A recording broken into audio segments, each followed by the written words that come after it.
They say chest pain is the warning sign. Nearly half of adults over 65. The first symptom of heart disease is death. The arteries don't warn you when they're narrowing, they simply wait. Welcome back to the Senior Health Podcast.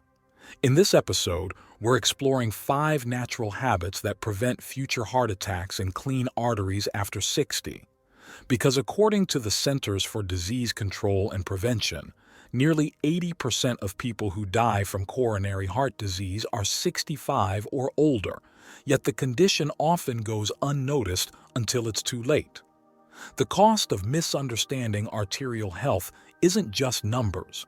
It's lives, misdiagnoses, and decades lost to fatigue, shortness of breath, and false beliefs about normal aging.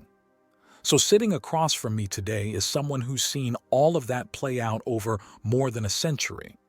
At over 100 years old, he still sees patients in Tokyo, writes medical papers, and teaches younger doctors what textbooks can't. No one is better equipped to guide us through this silent epidemic than Dr. Shigeaki Hinohara.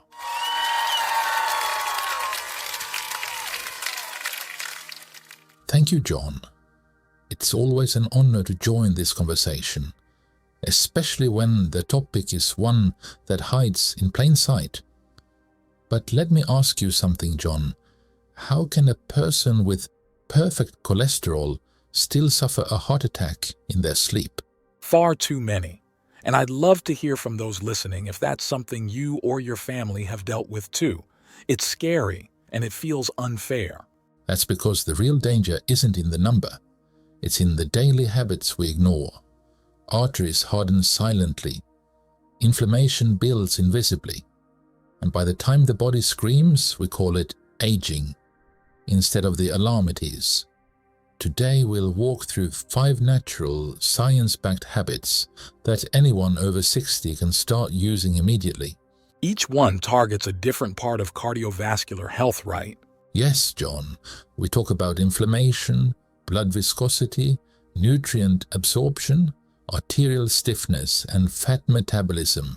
But before we start, all our listeners have to comment on what topic we should cover in our 100,000 subscribers special, and let us know where you are watching from. Yes, and stay with us till the end, because your heart isn't just another organ. It's your lifeline. And one of the habits we'll cover today is almost never mentioned in Western clinics, yet it may be the simplest way to protect it. Exactly, and we'll get specific. We are going to unpack 5 daily habits that act like an internal cleanse for your arteries. No pills, no extremes, just clear science, clear action. My younger brother passed away when he was 67. Non-smoker, walked daily, slim, healthy blood pressure. The kind of guy you'd never expect to collapse. But he did. Sudden cardiac arrest, no warning, no goodbye. His labs had been fine the month before, and yet something deeper was happening in his body, something no scan or test had flagged. John, I've seen this too many times. Good people, smart people, who did everything right and still never saw it coming. That's why I want to dive in. Let's start by asking the first real question. What exactly makes our arteries clog silently in the first place? It begins earlier than most of us realize. Long before a person ever hears the word plaque, their endothelium, the lining of their blood vessels, is already under stress. That stress can come from sugar spikes, lack of movement, even poor sleep. Each insult adds up. The vessel walls become less flexible and tiny injuries begin to appear. The body tries to heal these injuries, but if the blood is thick with fats, toxins, or oxidized cholesterol, it lays down plaque instead of truly healing, and this process can continue for decades without symptoms. That's what makes it so hard to detect, right? We don't feel our arteries tightening. There's no pain signal until it's too late. And yet, the damage accumulates.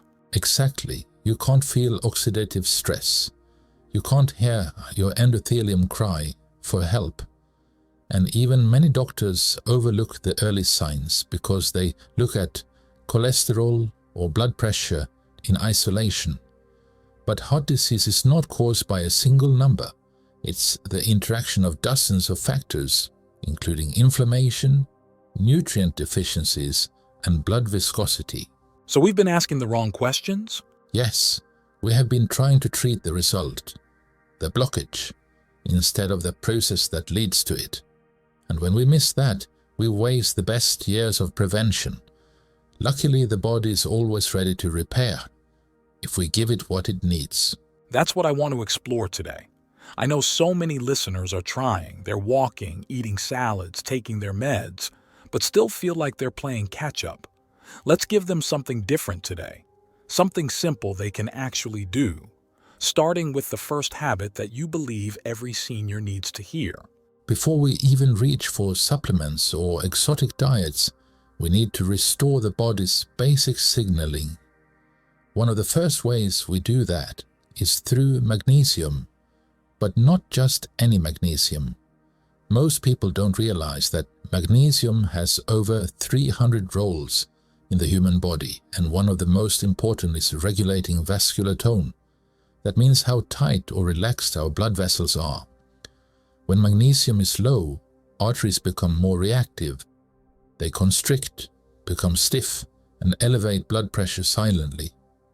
That stiffness leads to microtears, which attract plaque. And because many seniors have compromised gut absorption, the deficiency can worsen even with a normal diet. Are you saying that even if someone eats vegetables daily, they could still be magnesium deficient? Absolutely. Cooking methods, soil depletion, medications, they all strip magnesium out.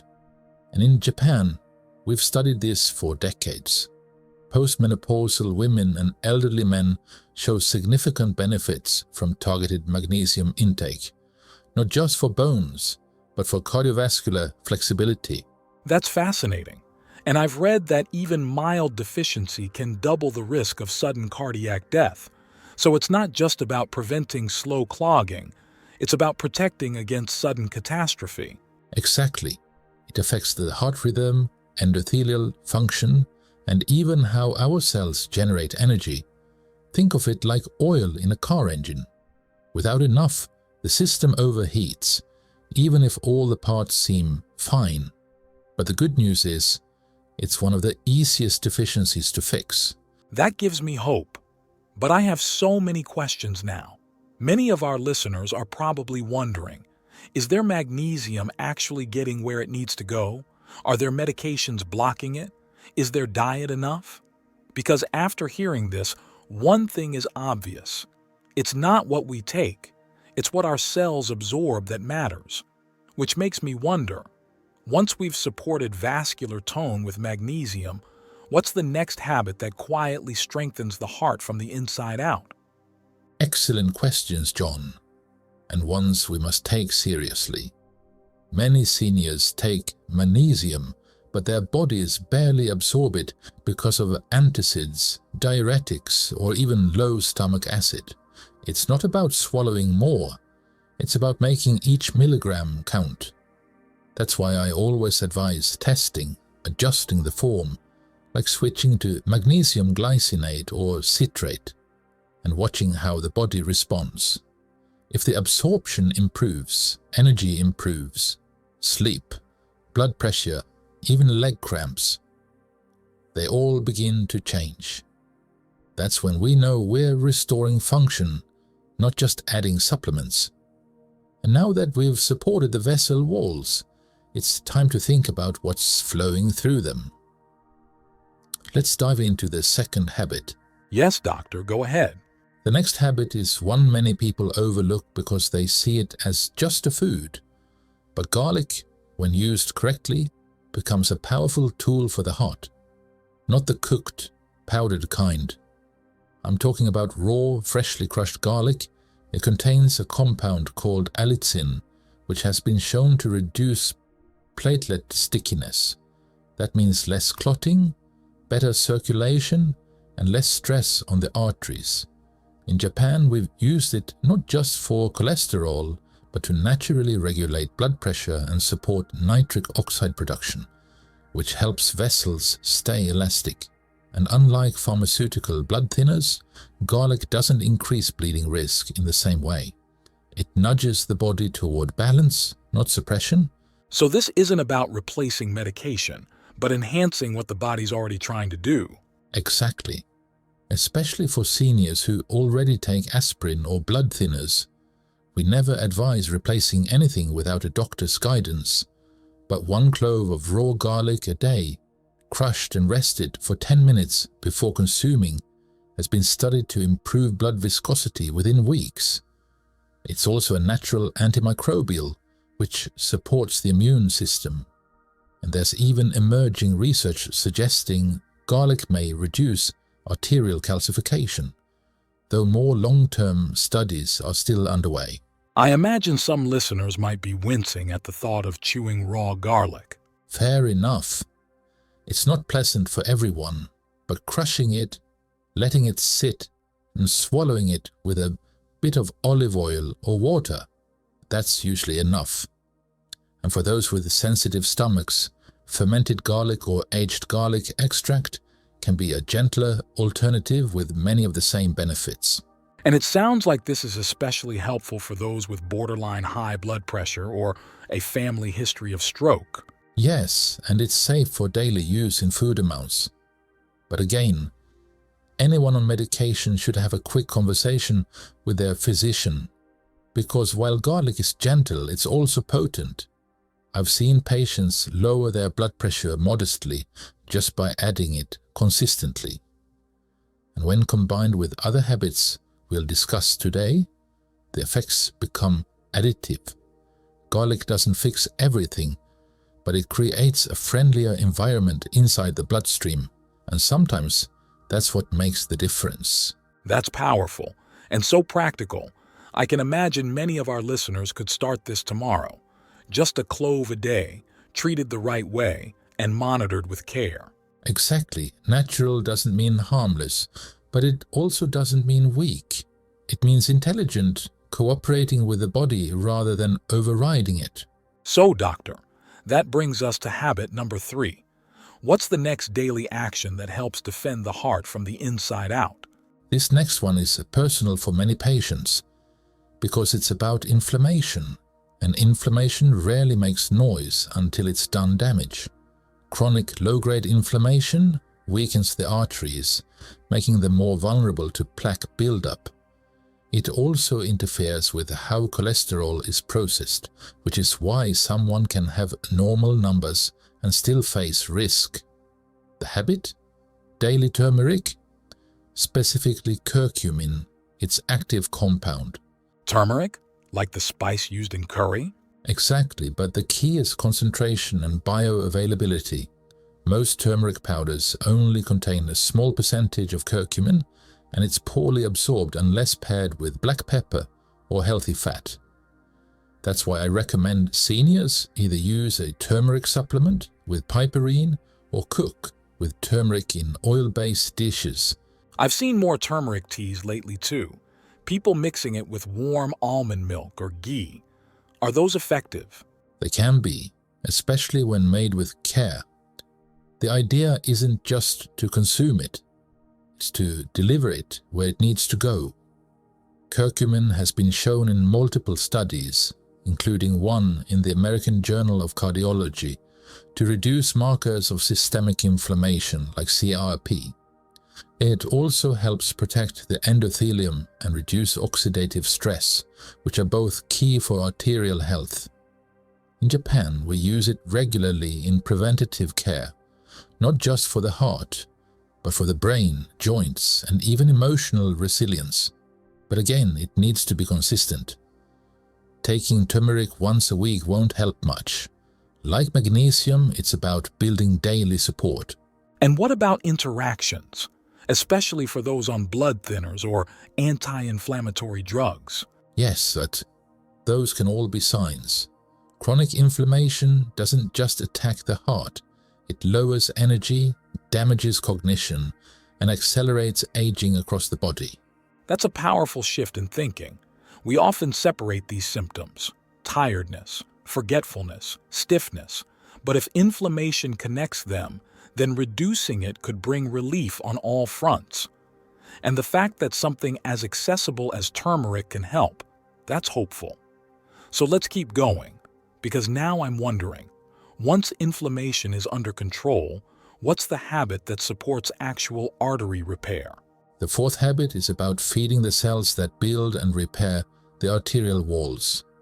And for that, we need omega-3 fatty acids, not just any fats, but specifically EPA and DHA, which are found in fatty fish like salmon, sardines, and mackerel. These reduce triglycerides, improve vessel elasticity, and lower the risk of arrhythmias, all while fighting inflammation. And unlike saturated fats, they actually nourish the heart's electrical system. But not everyone eats fish regularly. What then? That's true, and it's one of the biggest gaps I see in older patients. In Japan, fish is a cultural staple, but in the West, many seniors either avoid it or don't eat enough. For those people, a high-quality fish oil supplement, ideally tested for purity, can make a big difference. And I've heard some people worry about mercury or heavy metals in fish oil. Is that still a concern? It can be, but most reputable brands now test for contaminants and provide certificates of analysis. What matters more is consistency. Omega-3s accumulate in the cell membranes, which means you need a steady intake to see benefit, and studies in both Japanese and American populations show reduced arterial plaque progression with daily use. Even mood improves. The brain benefits as much as the heart. I always tell my patients, it's not about a miracle food, it's about creating a steady rhythm of repair. EPA and DHA are like building blocks. If they're missing, repairs can't happen. That's such a helpful frame, not just preventing damage, but giving the body the raw materials it needs to restore itself. Yes, and when we combine that with the other habits, reducing clotting, relaxing the vessels, lowering inflammation, the benefits multiply. These habits don't compete, they cooperate. So it's less about picking one and more about layering them together. Exactly, health isn't a single switch. It's a system of lights. Turn on more and the path becomes clearer. It's empowering to realize that repair is possible, even after 60, even after 70. And it reminds me that our choices today shape our future resilience. So now I'm curious, once we've reduced clotting, calmed inflammation, and supported repair, what's the final habit that brings it all together? It's hydration, John, but not just drinking water. It's about how well our cells retain it. Dehydrated blood becomes thick, slow-moving, and more prone to clotting. And many seniors are chronically dehydrated without realizing it. The sensation of thirst declines with age, so they drink too late or too little. That explains why so many older adults struggle with fatigue and dizziness. Exactly, and it's not just about the volume of water, it's timing and mineral balance too. If you drink a lot all at once, your kidneys flush it out. But sipping slowly and adding a pinch of natural salt or trace minerals helps the body absorb and use it. I've seen patients who swear they're drinking enough, but their symptoms tell a different story. Yes, headaches, brain fog, constipation, even irregular heartbeat. Often, those are hydration issues masquerading as something else. In Japan, we found that even a 2% drop in hydration can impact vascular function. And in summer months, many seniors end up in the ER not from heat stroke, but from silent dehydration. It creeps in, and if the blood becomes thicker, everything else we've talked about, inflammation, clotting, nutrient delivery, gets worse. That brings everything full circle, because the blood is the vehicle for every other habit to work.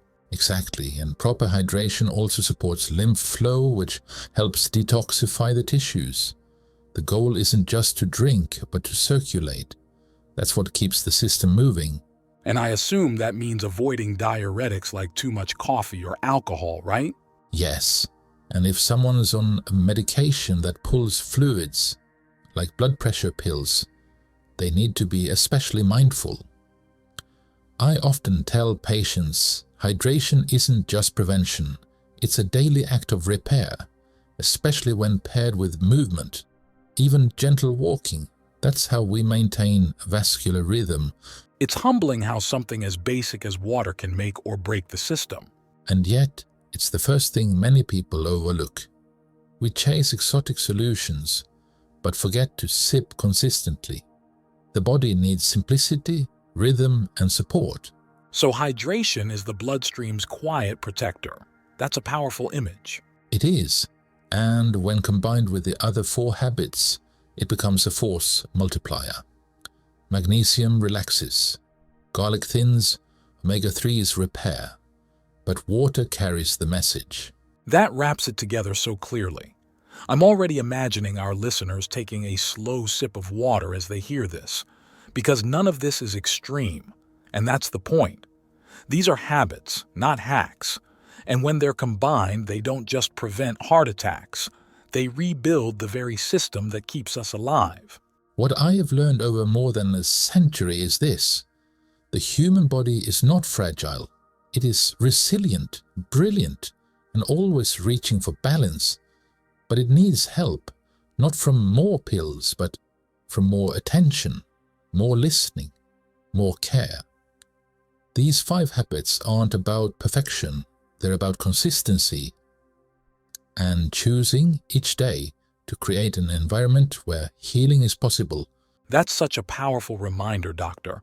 And honestly, it brings me back to my brother. If I'd known these things 10 years ago, maybe his story would have ended differently. But it's not too late for others. We've covered 5 habits that restore blood flow, soften arteries, reduce hidden inflammation, and strengthen the entire cardiovascular system naturally. And it's never too late to begin. Whether someone is 61 or 91, change is still possible. That's what gives me hope, John. Not just medicine, but people who are willing to take ownership of their health. And if that's you, listening right now, we want you to feel empowered. Take these habits, try them safely, talk with your doctor, and make them part of your rhythm. You don't have to do everything at once. Just begin. And if this episode helped you, share it with someone you love. Remember to drop a comment. We are almost at 100,000 subscribers. Tell us what topic we should cover in our special episode. We'll see you next time.